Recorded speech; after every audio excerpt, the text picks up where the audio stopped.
আসসালামু আলাইকুম। আমি অ্যাডভোকেট মাসুদুর রহমান বোনাফাইড ল একাডেমির পক্ষ থেকে আপনাদের শুভেচ্ছা জানাই। আজ আমরা এলএলবি ফাইনাল পরীক্ষার্থীদের জন্য আলোচনা করব দ্বিতীয় পত্রের দেওয়ানি কার্যবিধি অংশ। সাধারণত পরীক্ষার্থীদের কাছে এই দ্বিতীয় পত্রের পরীক্ষাটা একটু কঠিন মনে হয়। দেওয়ানি কার্যবিধি ও তামাদি আইনের অংশ থেকে প্রশ্ন আসে। এখানে দেওয়ানি কার্যবিধি থেকে ৮০ মার্কসের উত্তর করতে হয় এবং তামাদি আইন থেকে ২০ মার্কসের উত্তর করতে হয়। পরীক্ষার্থীরা আমাদের কাছে প্রায়শই বলে থাকেন যে এই সাবজেক্টটা তুলনামূলক কঠিন।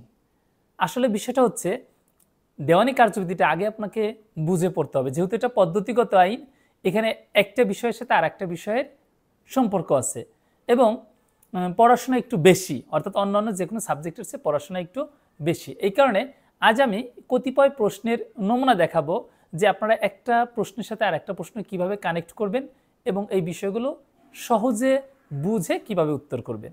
তাহলে আমরা কিছু প্রশ্ন আলোচনা করি।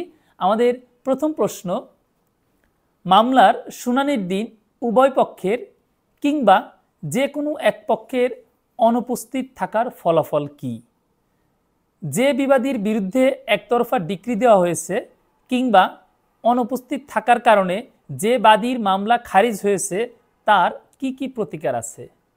অর্থাৎ এই যে এত বড় একটা প্রশ্নের মূল বিষয় হচ্ছে আদেশ ৯-এর পক্ষদ্বয়ের উপস্থিতি অনুপস্থিতির ফলাফল কি। অর্থাৎ আদেশ ৯-এর কতিপয় বিধি আপনাকে খুব ভালোভাবে বুঝতে হবে। আশা করি মনোযোগ সহকারে আপনারা শুনবেন। আমি সবগুলো বিধিরই সুনির্দিষ্টভাবে বুঝিয়ে বলার চেষ্টা করব। প্রথমে আসি, মামলার শুনানির দিন উভয় পক্ষের অনুপস্থিতির ফলাফল কি। আদেশ ৯-এর বিধি ৩-এ বলা হয়েছে মামলার শুনানির দিন যদি কোনো পক্ষই হাজির না থাকে, অর্থাৎ বাদী পক্ষ হাজির নেই, বিবাদী পক্ষ হাজির নেই, আইনের ভাষায় যেটাকে বলা হয়েছে গড় হাজির। তো সুতরাং মামলায় যদি উভয় পক্ষই অনুপস্থিত থাকে বা উভয় পক্ষই গড় হাজির থাকে, তখন ফলাফল হচ্ছে আদালত মামলাটা খারিজ করে দিবে। তাহলে উভয় পক্ষের অনুপস্থিতির ফলাফল আমরা দেখলাম মামলা খারিজ, অর্থাৎ মামলাটি ডিসমিস করে দিবে।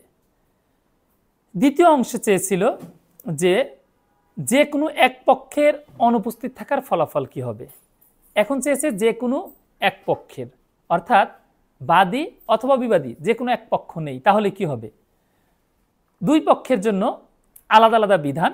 প্রথমে আমরা দেখি যে মামলায় যদি বিবাদী অনুপস্থিত থাকে তাহলে কি হবে।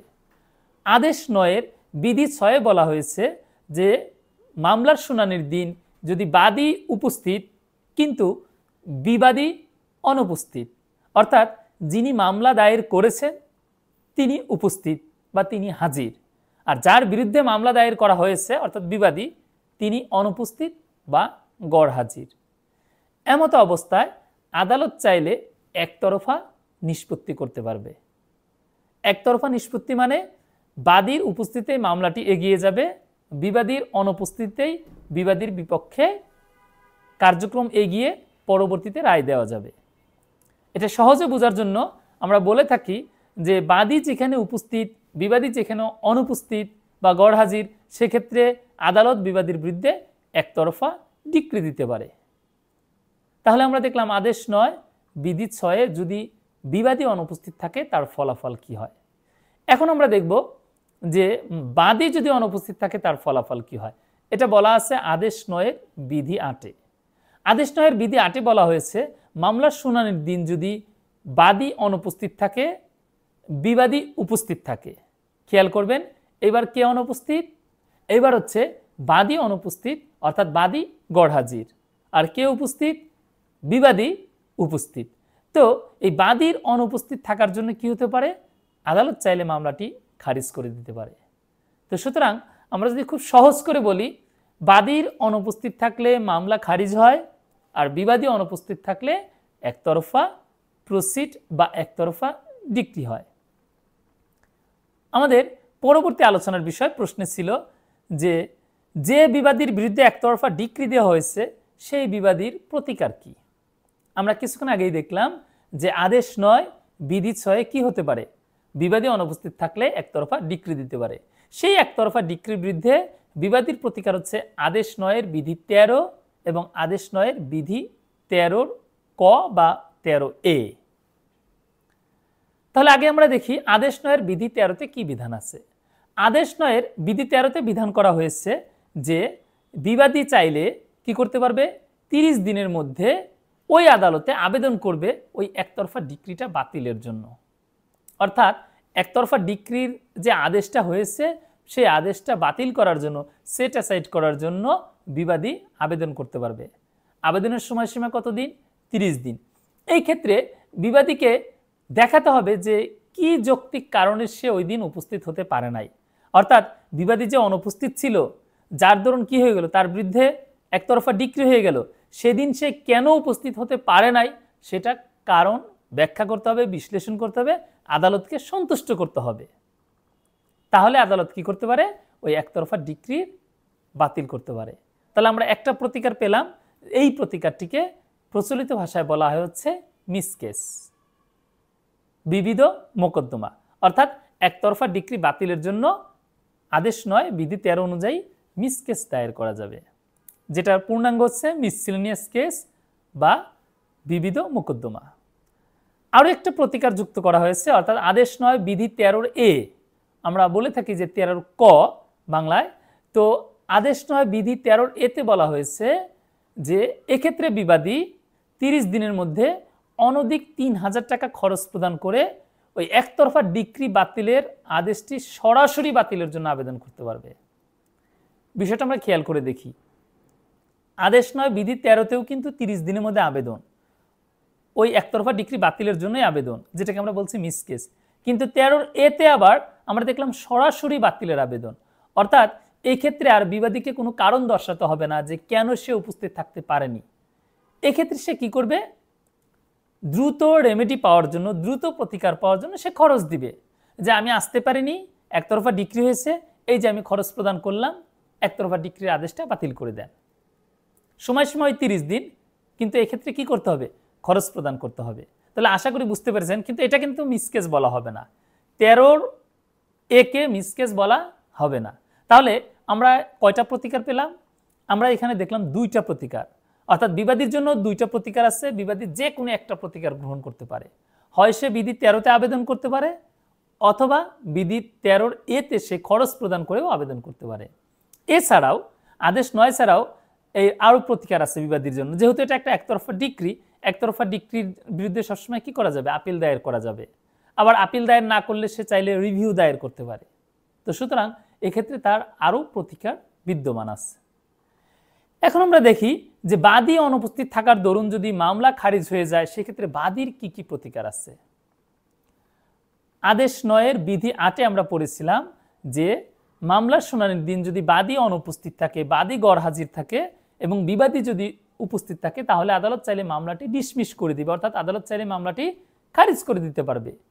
এই খারিজ আদেশ বাতিলের জন্য, অর্থাৎ মামলাটি পুনরুজ্জীবিত করার জন্য আবেদন করা যাবে আদেশ 9-এর বিধি 9-এ। কে আবেদন করবে? বাদী আবেদন করবে। কোন আদালতে করবে? যে আদালত মামলাটি খারিজ করে দিয়েছে সেই আদালতে আবেদনটি করবে। এই আবেদনটিকেই বলা হয় মিসকেস। অর্থাৎ বাদী ও বিবাদী উভয়ের জন্য কিন্তু একই প্রতিকার, সেটা কি? মিসকেস। বাদী তখন আদেশ 9 বিধি 9 অনুযায়ী 30 দিনের মধ্যে আবেদন করে আদালতকে যৌক্তিক কারণ দেখাবে, যৌক্তিক কারণ দেখিয়ে সন্তুষ্ট করবে যে আমি এই কারণের জন্য শুনানির দিন উপস্থিত হতে পারি নাই, যার ফলে আমার মামলাটি খারিজ হয়ে গিয়েছে। এখন সেই খারিজ আদেশ রদপূর্বক মামলাটি আবার কি করার জন্য, পুনরুজ্জীবিত করার জন্য বা মামলাটি আগের অবস্থায় নেওয়ার জন্য আবেদন করতে পারবে বাদী। বাদীর এই আবেদনটাকে মিসকেস বলা হবে এবং এর জন্য সময়সীমা হচ্ছে 30 দিন। কারণ দর্শাতে হবে, কোনো খরচ প্রদান করতে হবে না। আবার বাদী চাইলে আদেশ 9 বিধি 9-এর এ অর্থাৎ 9-এর কতে আবেদন করতে পারবে। এক্ষেত্রে 30 দিনের মধ্যে আবেদন করতে হবে, অনধিক 1000 টাকা খরচ প্রদান করে সরাসরি আপনার মামলা খারিজ আদেশ বাতিলের জন্য আবেদন করতে পারবে। তাকে কোনো কারণ দর্শাতে হবে না, কেন সে উপস্থিত হয়নি এসব কারণ দর্শাতে হবে না, তাকে খরচ প্রদান করতে হবে। অর্থাৎ বিবাদীর জন্য যেরকম প্রতিকার, বাদীর জন্য প্রায় একই রকম প্রতিকার। এখানে শুধু পার্থক্যটা হচ্ছে খরচের পরিমাণে। বিবাদীকে দিতে হচ্ছে অনধিক 3000 টাকা আর বাদীকে দিতে হচ্ছে অনধিক 1000 টাকা। তো মামলা খারিজ হলে বাদীর জন্য প্রতিকার 2টা, আদেশ 9 বিধি 9-এর অধীনে মিসকেস করা অথবা আদেশ 9 বিধি 9-এর এ বা 9-এর ক-এর অধীনে আপনার সরাসরি মোকদ্দমা খারিজ আদেশ বাতিলের জন্য আবেদন করা। এই ছিল আমাদের প্রথম প্রশ্নের উত্তর। আশা করি এই যে মামলায় বাদী এবং বিবাদীর উপস্থিতি অনুপস্থিতির ফলাফলটা আপনারা এখন বুঝতে পেরেছেন। পরবর্তী প্রশ্ন, আরজি প্রত্যাখ্যান ও আরজি ফেরতের কারণ লিখুন। আরজি প্রত্যাখ্যান ও আরজি ফেরত দিলে প্রতিকার কি আমরা আলোচনা করব একই সাথে। প্রথমে আমরা দেখব রিজেকশন অফ ক্লেইন্ট বা আরজি প্রত্যাখ্যান কি। আদেশ 7-এর বিধি 11-তে আরজি প্রত্যাখ্যানের কারণ উল্লেখ করা আছে, যে কি কি কারণে আরজি প্রত্যাখ্যান হতে পারে বা আরজি খারিজ হতে পারে। অর্থাৎ আপনি মামলা দায়ের করবেন, মামলা দায়েরের জন্য কি করতে হয়, আরজি মাধ্যমে মামলাটি দায়ের করতে হয়, আদালতে আপনাকে আরজিটি পেশ করতে হবে, আদালত সে আরজিটি গ্রহণ করবে না। কেন করবে না? এখানে 4টি কারণের কথা উল্লেখ করা আছে। এই 4টি কারণের যে কোনো একটা কারণ থাকলে আদালত ওই আরজিটি গ্রহণ করবে না, অর্থাৎ প্রত্যাখ্যান করে দিবে। আদেশ 7 বিধি 11। প্রথম কারণ হচ্ছে নো কজ অফ অ্যাকশন, অর্থাৎ মামলায় যদি আরজিতে যদি কোনো কারণ উল্লেখ করা না হয়, আপনি কেন মামলা করেছেন, কজ অফ অ্যাকশন কি, মামলার কারণ উদ্ভব হয়েছে কিভাবে, সেই বিষয়টি আপনি আরজিতে পেশ করেননি। আদালত পুরো আরজি পড়ে দেখলো এখানে মামলা করার কোনো কারণ উল্লেখ নেই, কি কারণে মামলার কারণ উদ্ভব হলো সেটা উল্লেখ নেই, তখন আদালত মামলা খারিজ করে দিবে, আপনার আরজি খারিজ করে দিবে। দ্বিতীয়ত বলছে যে আপনি যদি প্রতিকারের যে বিষয়টা বলা আছে, পর্যাপ্ত প্রতিকারের যে বিষয়টা আছে সেটা যদি আপনি না চেয়ে আন্ডার ভ্যালুড করেন, সেক্ষেত্রে আদালত আপনাকে একটা নির্দিষ্ট সময় দিবে। সেই সময়ের মধ্যে যদি আপনি সংশোধন না করেন তাহলে আপনার আরজি আদালত খারিজ করে দিতে পারে বা প্রত্যাখ্যান করে দিতে পারে। তৃতীয়ত বলছে কম মূল্যমানের স্ট্যাম্প পেপারে যদি আপনি আরজি পেশ করেন, সেই ক্ষেত্রে আপনাকে নির্দিষ্ট সময় দিবে, সেই সময় অতিক্রান্ত হয়ে গেলে আদালত আপনার আরজি খারিজ করে দিবে। চতুর্থত বলছে বার্ড বাই ল, আইন দ্বারা যদি বারিত হয় তাহলেও আদালত আপনার আরজি খারিজ করে দিবে। এখন আমি এই 4টা কারণ বিশ্লেষণ করব, আশা করি আপনারা বুঝতে পারেন। প্রথম কারণ আমি ইতিমধ্যে বলেছি, মোকদ্দমার কারণ উল্লেখ না থাকলে, অর্থাৎ আপনার জমিতে আপনি দখলে ছিলেন, আপনাকে বেদখল করলো আরেকজন, দখল থেকে সরিয়ে দিল। এখন দখল থেকে যে সরিয়ে দিল এটাই তো কজ অফ অ্যাকশন, এটাই তো মামলা দায়েরের কারণ। সেটাই যদি আপনি আরজিতে উল্লেখ না করেন তাহলে আদালত আপনার আরজিটা প্রত্যাখ্যান করে দিতে পারে। আবার আপনি যখন মামলা দায়ের করবেন, ওই মামলার যে বিষয়বস্তু তার একটা মূল্যমান আছে, সেই মূল্যমান যদি আপনি কম উল্লেখ করেন, প্রকৃত যে মূল্যমান সেটা উল্লেখ না করে যদি আপনি কম উল্লেখ করেন, তাহলেও আদালত আপনাকে কি করবে, সংশোধনের জন্য সুযোগ দিবে। সংশোধনের সময়সীমা হচ্ছে সর্বোচ্চ 21 দিন। 21 দিন সময় দিয়ে আপনাকে বলবে এটা সংশোধন করে আনেন। আপনি যদি সংশোধন করে আনেন তাহলে আদালত গ্রহণ করবে, আর আপনি যদি সংশোধন করতে ব্যর্থ হন 21 দিনের মধ্যে, তাহলে আদালত আপনার আরজিটি প্রত্যাখ্যান করে দিতে পারবে।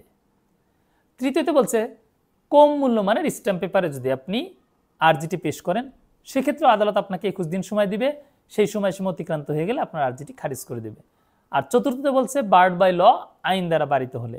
আইন দ্বারা বারিত বিষয়টা এরকম হতে পারে যে আইনে নিষেধ আছে মামলা দায়ের করার, যে কীরকম, পারিবারিক বিষয় যেটাকে আমরা বলি হচ্ছে ভরণ পোষণ, দেনমোহর, তারপর দাম্পত্য সম্পর্ক পুনরুদ্ধার, এই বিষয়গুলো মোকদ্দমা কোথায় দায়ের করতে হয়, পারিবারিক আদালতে। আপনি পারিবারিক আদালতে দায়ের না করে করেছেন দেওয়ানি আদালতে, দেওয়ানি আদালত এই বিষয়ে মোকদ্দমা গ্রহণ করতে পারে না, কারণ পারিবারিক আদালত আইনে বলাই আছে যে এই মামলাগুলো গ্রহণ করতে পারবে শুধুই পারিবারিক আদালত, বিচার করতে পারবে পারিবারিক আদালত। সুতরাং তখন আদালত যেহেতু বার্ড বাই ল, আইন দ্বারা বারিত, আদালত আপনার মামলাটি গ্রহণ করবে না, খারিজ করে দিবে। এই যে 4টা কারণ উল্লেখ করলাম, তার মধ্যে 2টো কারণে আদালত সরাসরি খারিজ করে দিবে। কোন 2টো কারণ? একটা হচ্ছে কজ অফ অ্যাকশন না থাকলে, আর একটা হচ্ছে বার্ড বাই ল। আর বাকি যে 2টো কারণের কথা বললাম, সেই 2টো ক্ষেত্রে আদালত সময় দিবে। কত সময় দিবে? সর্বোচ্চ 21 দিন সময় দিবে। এই 4টি কারণ ছাড়াও আদালত আরজি প্রত্যাখ্যান করতে পারে। দেওয়ানি কার্যবিধির 151 ধারার অধীনে inherent power of the court, অর্থাৎ আদালতের সহজাত ক্ষমতা বা আদালতের অন্তর্নিহিত ক্ষমতা বলে আদালত কি করতে পারে, আরজি প্রত্যাখ্যান করতে পারে। এই 4টি কারণের কোনো একটা কারণও নেই, কিন্তু আদালতের কাছে মনে হচ্ছে যে এই যে মামলাটি দায়ের করা হচ্ছে এটা ফ্রুটফুল কিছু হবে না, এটা দুই পক্ষের জন্যই যখন রায় হবে দুই পক্ষের জন্য এটা লাভবান কিছু হবে না, এই মামলাটি শুরুতেই শেষ করে ফেলা উচিত, এরকমটা যদি আদালতের কাছে মনে হয়, আদালত তখন আদালতের সহজাত ক্ষমতা প্রয়োগ করে আরজিটি প্রত্যাখ্যান করে দিতে পারে। এরপর আমরা আলোচনা করব আরজি ফেরত, return of plaint. Return of plaint order 7 rule 10 অর্থাৎ আদেশ 7 বিধি 10-এ আলোচনা করা হয়েছে। সেখানে বলা হয়েছে যদি কোনো ব্যক্তি এখতিয়ারবিহীন আদালতে গিয়ে মোকদ্দমা দায়ের করে তাহলে ওই আদালত মোকদ্দমাটি ফেরত পাঠাবে সঠিক আদালতে প্রেরণের জন্য। আপনার মামলা দায়ের করতে হবে সহকারী জজ আদালতে, আপনি গিয়ে দায়ের করেছেন সিনিয়র সহকারী জজ আদালতে। আপনার মামলাটি দায়ের করতে হবে ঢাকার আদালতে, আপনি দায়ের করেছেন মানিকগঞ্জের আদালতে। মানিকগঞ্জ পার্শ্ববর্তী জেলা, আপনার সম্পত্তিটা এমন জায়গায় অবস্থিত, আপনি ভেবেছেন যে এটা মানিকগঞ্জের মধ্যে, আপনি মানিকগঞ্জের কোর্টে গিয়ে মামলা করেছেন। তাহলে এই যে এখতিয়ারবিহীন আদালতে গিয়ে আপনি যদি মোকদ্দমা দায়ের করেন, যে আদালতের কি নেই, ওই মোকদ্দমা বিচারের এখতিয়ার নেই, গ্রহণ করার এখতিয়ার নেই, তখন আদালত সেটা রিটার্ন করে দিবে, ফেরত পাঠাবে যে আপনি সঠিক আদালতে যান। তাহলে রিজেকশন অফ প্লেইন্ট আর রিটার্ন অফ প্লেইন্ট অর্থাৎ আরজি প্রত্যাখ্যান ও আরজি ফেরত দুটো বিষয় কিন্তু সম্পূর্ণ আলাদা, দুটো বিষয় কিন্তু সম্পূর্ণ আলাদা। আরজি খারিজ করা হচ্ছে আরজির কোনো ত্রুটির জন্য, এখতিয়ারের কোনো বিষয় না। আরজিতে কোনো ত্রুটি আছে, যে ত্রুটিটা আমরা কিছুক্ষণ আগে আমি বললাম যে 4 ধরনের ত্রুটি থাকতে পারে। আর আরজি ফেরত দেওয়া হচ্ছে মূলত এখতিয়ার বিষয়ের কারণে। মামলা ঠিক আছে, মামলার মূল্যমান, বিষয়বস্তু, কোর্ট ফি সব ঠিক আছে, কিন্তু এখতিয়ারবিহীন আদালত বা ভুল আদালতে মামলাটি দায়ের করা হয়েছে, তখন আদালত আরজিটি ফেরত দিবে। আমাদের যুক্ত প্রশ্ন ছিল এখানে আরজি প্রত্যাখ্যান ও আরজি ফেরত দিলে প্রতিকার কি। রিজেকশন অফ প্লেইন্ট আগে আমরা আসি, অর্থাৎ আরজি যদি প্রত্যাখ্যান করে তাহলে প্রতিকার আসছে আপনার জন্য দুইটা। একটা হচ্ছে রিজেকশন অফ প্লেইন্ট, এটা ধারা 2 উপধারা 2 অনুযায়ী এটা একটা ডিক্রি। আর ধারা 96 বলা হয়েছে প্রত্যেকটা ডিক্রির বিরুদ্ধে সাধারণত কি করা যাবে, আপিল করা যাবে। তো আরজি প্রত্যাখ্যানের সিদ্ধান্ত হচ্ছে একটা ডিক্রি, আর ডিক্রির বিরুদ্ধে কি করা যায়, আপিল করা যায়। তাহলে আপনার আরজি যদি আদালত প্রত্যাখ্যান করে, আপনি সেই সিদ্ধান্তের বিরুদ্ধে আপনি আপিল দায়ের করতে পারবেন, অথবা আদেশ 7 বিধি 13 অনুযায়ী তামাদি মেয়াদ সাপেক্ষে আপনি নতুন করেও মোকদ্দমা দায়ের করতে পারবেন। তো আপনার হাতে তখন অপশন কয়টি, 2টি। কোন ক্ষেত্রে, রিজেকশন অফ প্লেইন্ট বা আরজি প্রত্যাখ্যানের ক্ষেত্রে। আশা করি এটা বুঝতে পেরেছেন। আরজি ফেরতের প্রতিকার কি, আরজি ফেরত বা রিটার্ন অফ প্লেইন্ট হচ্ছে একটা অর্ডার, এবং আদেশ 43 বিধি 1-এ বলা আছে এটা একটা হচ্ছে আপিলেবল অর্ডার, অর্থাৎ আরজি ফেরতের বিরুদ্ধেও আপনি আপিল করতে পারবেন। তবে এই দুটোর মধ্যে পার্থক্য হচ্ছে আরজি খারিজের সিদ্ধান্তটা হচ্ছে একটা ডিক্রি হিসেবে এটার বিরুদ্ধে আপিল করা যায়, আর আরজি ফেরতের সিদ্ধান্ত হচ্ছে একটা অর্ডার, আদেশ, এবং এটা আপিলযোগ্য আদেশ। তো এটার বিরুদ্ধে আপনি আপিল করছেন আদেশ হিসেবে, আদেশের বিরুদ্ধে আপিল। তো আশা করি আপনারা এই দুটো বিষয় বুঝতে পেরেছেন যে আরজি প্রত্যাখ্যান ও আরজি আপনার হচ্ছে ফেরতের পার্থক্যটা কি। আমরা আরও কিছু প্রশ্ন আলোচনা করব, তার আগে আপনাদের জ্ঞাতার্থে একটি নোটিশ আছে। আপনাদের জন্য আমরা 17 আগস্ট থেকে একটি অনলাইন কোর্স চালু করতে যাচ্ছি, অর্থাৎ 17 আগস্ট থেকে ক্লাস শুরু হবে, নির্দিষ্ট শিডিউল মেনটেন করে ক্লাসগুলো হবে, আর ক্লাসগুলো হবে রাতের বেলা, এবং সবগুলো ক্লাসে আপনার রেকর্ড করা থাকবে, অর্থাৎ আপনি ক্লাসে অংশগ্রহণ করবেন, আপনি পড়া লেকচার শুনবেন, তারপর হচ্ছে আপনি স্ক্রিনে দেখতে পারবেন এবং প্রশ্ন করতে পারবেন, আপনি যদি বুঝতে না পারেন প্রশ্ন করতে পারবেন। আর এই ক্লাসগুলো রেকর্ড করা থাকবে, আপনি চাইলে পরবর্তী বারবার শুনতে পারেন, অথবা আপনি যদি কোনো কারণে ক্লাস মিস করে বসেন ব্যস্ততার জন্য, আপনি পরবর্তীতে এই রেকর্ডটা শুনতে পারবেন। কোর্স ফি হচ্ছে 8,000 টাকা। আপনি যদি 10 আগস্টের মধ্যে ভর্তি হন তাহলে আপনি মাত্র 6,000 টাকা এই কোর্সটি করতে পারবেন। ক্লাস হবে প্রায় 30টি।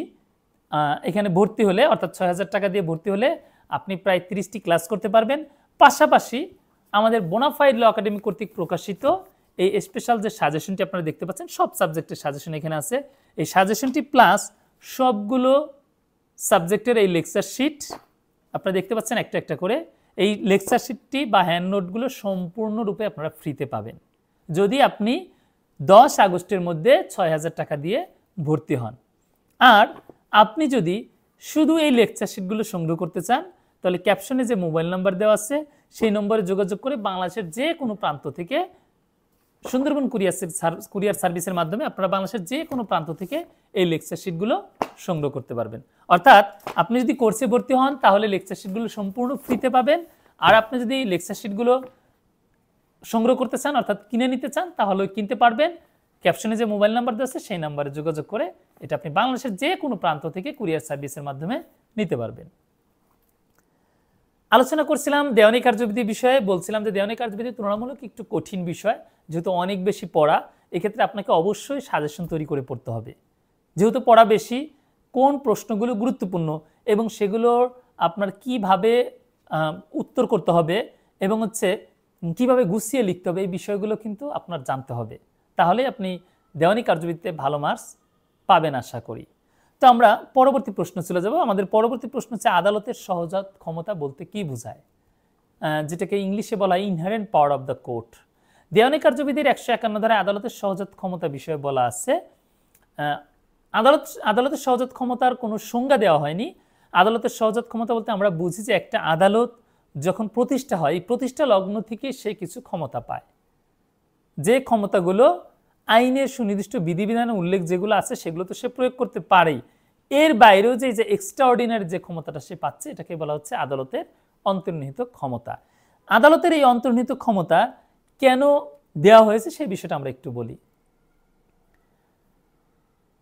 আইন আপনার পার্লামেন্ট কর্তৃক পাশ হয়, প্রয়োজন অনুসারে আইন পাশ করা হয়, কিন্তু সব বিষয়েই সর্বসময়ের সমাধান কিন্তু আইনের মাধ্যমে আনা সম্ভব হয় না, কারণ নিত্য নতুন ঘটনার প্রেক্ষাপটে নতুন নতুন বিষয়ের উদ্ভব হয়। যেমন প্রযুক্তির বিষয়টা যদি ধরি, আমরা এই কয়েক বছর পূর্বে কিন্তু প্রযুক্তির যে আমাদের ব্যবহার এটা এতটা ছিল না, যার দরুন প্রযুক্তির ভিত্তিতে যে বিষয়গুলোর উত্থাপন হয় সেগুলোর কিন্তু একটা সময় ছিল না, বিধায় আমাদের কোনো আইনেও এই বিষয়ে কোনো সুনির্দিষ্ট বিধান ছিল না।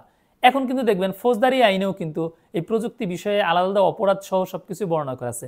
ঠিক দেওয়ানি বিষয়েও, যেমন সাক্ষ্য আইনে একটা বিষয় এখন আছে ডিজিটাল সিগনেচার। কারো স্বাক্ষর নিয়ে যদি এখন দেখেন যে স্বাক্ষর আপনি কলম দিয়েও এখন করতে পারবেন, আবার ডিজিটাল সিগনেচারও আছে।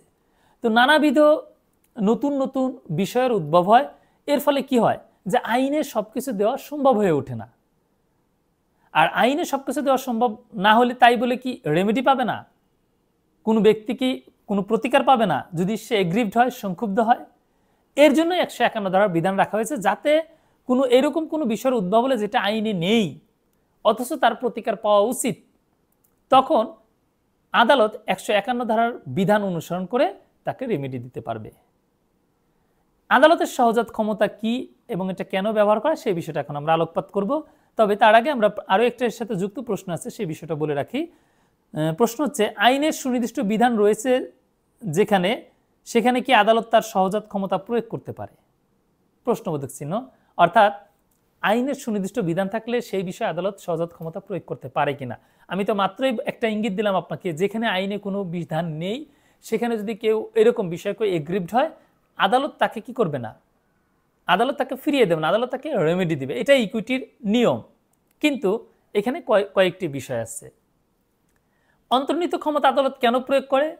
ন্যায় বিচারের জন্য আর আদালতের কার্যপ্রণালীর অপব্যবহার রোধ করার জন্য। এজন্যই তো আদালত সহজাত ক্ষমতা প্রয়োগ করে। আদালতের মূল উদ্দেশ্য হচ্ছে ন্যায় বিচার প্রতিষ্ঠা করবে। কিন্তু আইনে যদি সুনির্দিষ্ট বিধান থাকে, সুনির্দিষ্ট প্রতিকার থাকে, তখন কিন্তু আদালতের সহজাত ক্ষমতা প্রয়োগ করা যায় না। সেটা করলে কি হয়ে যায়? কন্ট্রাডিক্টরি হয়ে যায়, অর্থাৎ পরস্পর বিরোধী হয়ে যায়। কীরকম?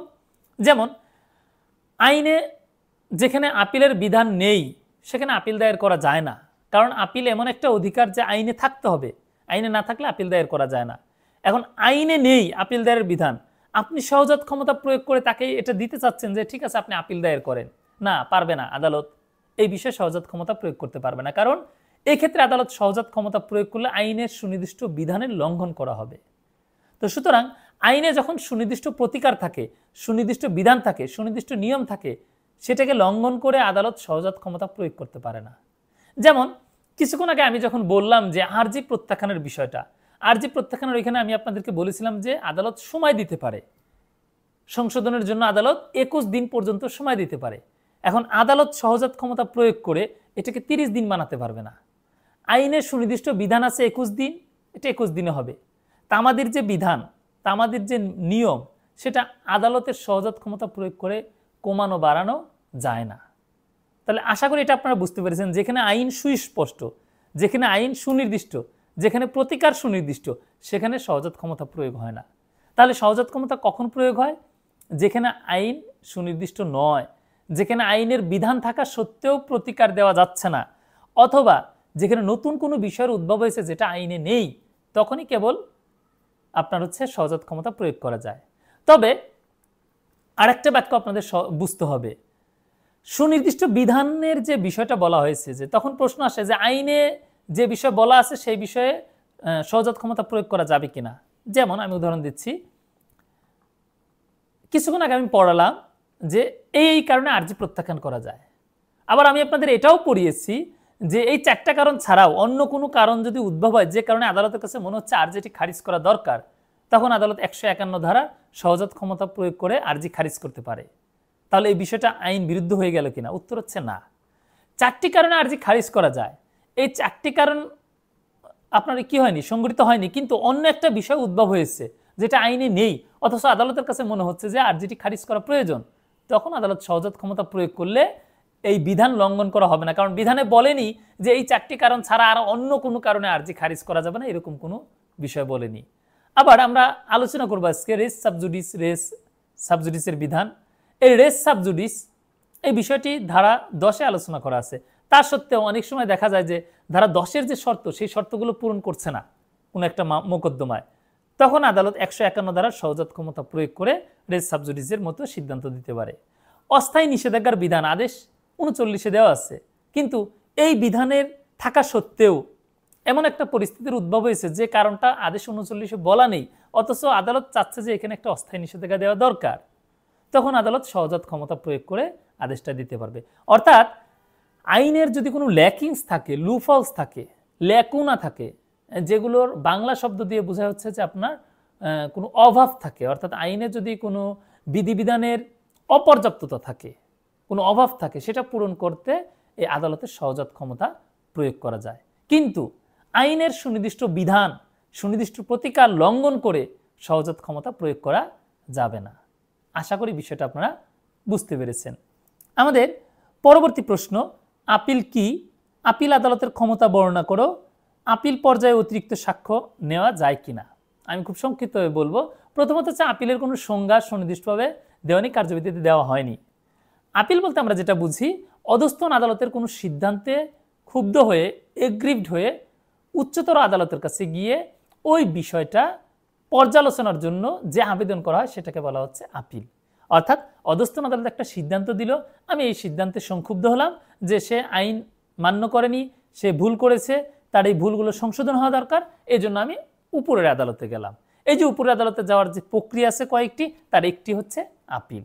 আর আরেকটা বিষয় হচ্ছে, এটা বোঝার সুবিধার্থে, appeal is the continuation of suit. Appeal হলো মামলার চলমান ধারা, অর্থাৎ আপিল আইনগত অধিকার। আইনে যদি বলা থাকে যে এই বিষয়ে আপনি আপিল করতে অধিকারী, তাহলেই কেবল আপনি আপিল দায়ের করতে পারবেন, অন্যথায় আপনি আপিল দায়ের করতে পারবেন না। আর আপিল সবসময় কোথায় করা হবে?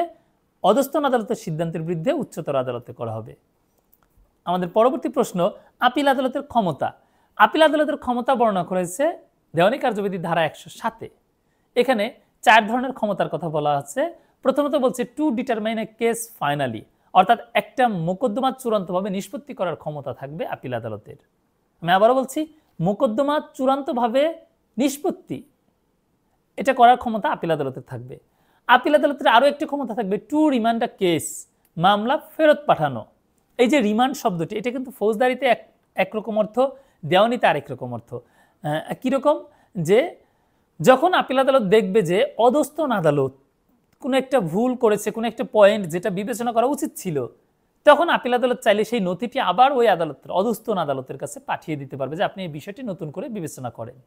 তাহলে এই যে মামলাটা যে ফেরত পাঠালো, এটাকে বলা হয় রিমান্ড, কারণ রিমান্ড শব্দের অর্থ হচ্ছে সেন্ট ব্যাক, ফেরত পাঠানো। তাহলে আমরা দুটো ক্ষমতা দেখলাম, একটা হচ্ছে মামলা চূড়ান্তভাবে নিষ্পত্তি করা, আর একটা হচ্ছে রিমান্ডে পাঠানো বা মামলা ফেরত পাঠানো। এরপরে আপিল আদালত চাইলে অতিরিক্ত সাক্ষ্য গ্রহণ করতে পারে। আপিল আদালত চাইলে কি করতে পারে? Taking additional evidence. আপিল আদালত চাইলে অতিরিক্ত সাক্ষ্য গ্রহণ করতে পারে। এজন্য আমাদের এখানে প্রশ্ন আছে যে আপিল পর্যায়ে অতিরিক্ত সাক্ষ্য নেওয়া যায় কিনা। উত্তর হচ্ছে যে হ্যাঁ যায়, অর্থাৎ আপিলের পর্যায়েও আপিল আদালত চাইলে নতুন করে সাক্ষ্য গ্রহণ করতে পারে। অর্থাৎ আগে যারা যেসব সাক্ষী সাক্ষ্য দিয়েছে তাদের সাক্ষ্য তো বিবেচনায় নিবেই, আপিল আদালত চাইলে নতুন কোনো সাক্ষীর সাক্ষ্য গ্রহণ করতে পারবে। আর আপিলের বিধান এছাড়াও আদেশ 41 থেকে আদেশ 45 পর্যন্ত আসছে, সেখানেও আপিল আদালতের বিভিন্ন ধরনের ক্ষমতার কথা বলা হয়েছে। এরপরে আমরা আলোচনা করব আরও একটি প্রশ্ন। তার আগে ছোট্ট করে আপনাদের স্মরণ করিয়ে দিচ্ছি, আপনাদের জন্য আমরা অনলাইনে একটি কোর্স চালু করতে যাচ্ছি, যার ক্লাস শুরু হবে 17 আগস্ট থেকে। আপনার ক্লাসগুলো হবে জুম মিটিংয়ে, অনলাইনে। সবগুলো ক্লাস রাতের বেলা হবে এবং সবগুলো ক্লাসে আপনি রেকর্ড পাবেন, অর্থাৎ ক্লাসে অংশগ্রহণ করলেন, প্রশ্ন করার সুযোগ পাবেন। তারপর হচ্ছে আপনার ক্লাসগুলো নেওয়া হবে ভিডিওর মাধ্যমে, অর্থাৎ ভিডিও অন করা থাকবে এবং সবগুলো ক্লাস রেকর্ড করার জন্য আপনি পরবর্তী কি করতে পারবেন, ক্লাসগুলো বারবার শুনতে পারবেন। আবার এটা দিয়ে আপনি ভাববেন না যে এটা রেকর্ডেড ক্লাস, ক্লাস রেকর্ডেড না, ক্লাস হবে, ক্লাসে আপনি অংশগ্রহণ করতে পারবেন, যুক্ত থাকতে পারবেন, প্রশ্ন করতে পারবেন, সেই বিষয়টাই কি হবে, পুরোটাই রেকর্ড থাকবে, আপনি পরবর্তীতে আবার শুনতে পারবেন। অথবা আপনি যদি কোনো কারণে ক্লাস মিস করেন, ওই ক্লাস টাইমে যুক্ত হতে না পারেন, আপনি পরবর্তী চাইলে সেটা রেকর্ডিং শুনতে পারবেন। কোর্স ফি হচ্ছে 8,000 টাকা। আপনি 10 আগস্টের মধ্যে ভর্তি হলে মাত্র 6,000 টাকায় আপনি এই কোর্সটি সম্পন্ন করতে পারবেন। প্রায় 30টি ক্লাস হবে এবং এই কোর্সে ভর্তি হলে আপনি পাচ্ছেন আমাদের এই যে স্পেশাল যে নোটগুলো, হ্যান্ড নোটগুলো, এগুলো। এটা হচ্ছে আপনার সাজেশন, সবগুলো সাবজেক্টের সংক্ষিপ্ত সাজেশন দেওয়া আছে, কোন কোন প্রশ্ন আপনাদের জন্য গুরুত্বপূর্ণ, এখানে বাছাইকৃত প্রশ্ন আছে এবং এই প্রশ্নগুলোর উত্তর আপনারা পাবেন এই হ্যান্ড নোটে।